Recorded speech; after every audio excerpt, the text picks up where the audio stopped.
तो चलिए बात करेंगे पश्चिम बंगाल की। पश्चिम बंगाल में रामनवमी से शुरू हुई हिंसा अब भी लगातार जारी है। हुगली के रिसरा इलाके में सोमवार देर रात रेलवे स्टेशन के बाहर पथराव किया गया।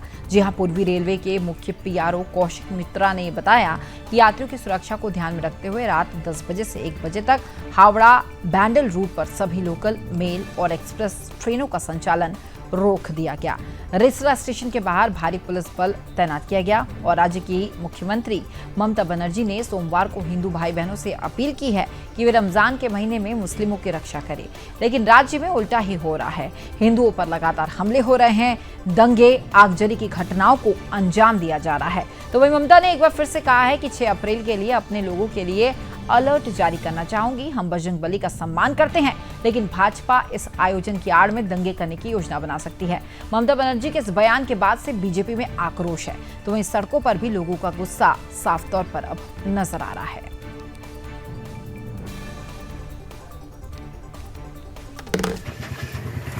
जो अपराधी और पापी है, जो हिंसा में शामिल एक प्रकार से संरक्षण भी दे रही है और दोष किसी और पर डालने का कुत्सित प्रयास भी कर रही है, ये दिखाता है कि आज बंगाल में टीएमसी अर्थात माइनॉरिटी अपीजमेंट का कल्चर छा चुका है। और इस टेरर एंड माइनॉरिटी अपीजमेंट के कल्चर के चलते ही बार बार इस प्रकार की हिंसा की घटनाएं सामने आती है।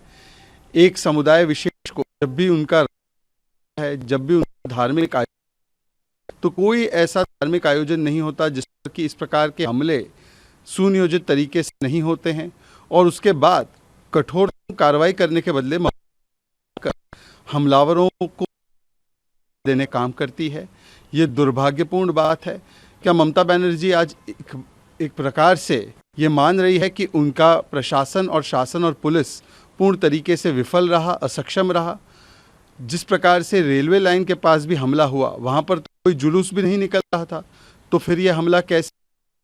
आपने देखा है कि हावड़ा से शुरू हुआ, किस प्रकार से हुगली में पुलिस की मौजूदगी में महिलाओं पर और बच्चों पर पथराव किया गया, परंतु कार्रवाई करने के बदले केवल एक वोट बैंक के कार्ड के चलते जिस प्रकार से इसका जायजीकरण किया जा रहा है, इसे बचाया जा रहा है। और ये कोई पहली बार नहीं है। आज बंगाल में इंस्टीट्यूशनलाइजेशन ऑफ पॉलिटिकल वायलेंस हो चुका है, चाहे पोस्ट पोल वायलेंस हो जिसमें हाईकोर्ट को संज्ञान लेना पड़ा, चाहे ऐसे अनेकों लोग हो जिनको मौत के घाट उतार दिया गया, चाहे आए दिन घटनाएं पंचायत चुनाव और बाकी चुनाव में दिखाई देती है। तो आज जिस प्रकार से स्थितियां बनी है, कानून व्यवस्था पूर्ण तरीके से बंगाल में ध्वस्त होने की कगार पर है। बनर्जी के राज में किस तरीके से हिंसा का खेल चल रहा है, ये आपको ग्राफिक्स के माध्यम से भी समझाते हैं। दुकानों और घरों पर पथराव और आगजनी होती है, हिंदू घरों को निशाना बनाने का काम किया जाता है। रिसड़ा और श्रीरामपुर में ट्रेनों पर पथराव होता है। कई स्थानों पर हालात पूरी तरह से बेकाबू नजर आते हैं। ममता बनर्जी ने लोगों को सतर्क रहने के लिए कहा और बोली कि हनुमान जयंती पर एक बार फिर से हिंसा हो सकती है। बीजेपी ने तुष्टीकरण की राजनीति के आरोप लगाए हैं। तो दुकानों और घरों पर पथराव और आगजनी हो रही है, नहीं थम रही है पश्चिम बंगाल में हिंसा। हावड़ा के बाद अब हुगली में भी हिंसा भड़क गई और दुकानों और घर पर पथराव की तस्वीरें सामने आई। और ये सब कुछ हुआ राम नवमी के अवसर पर। पश्चिम बंगाल जल रहा है।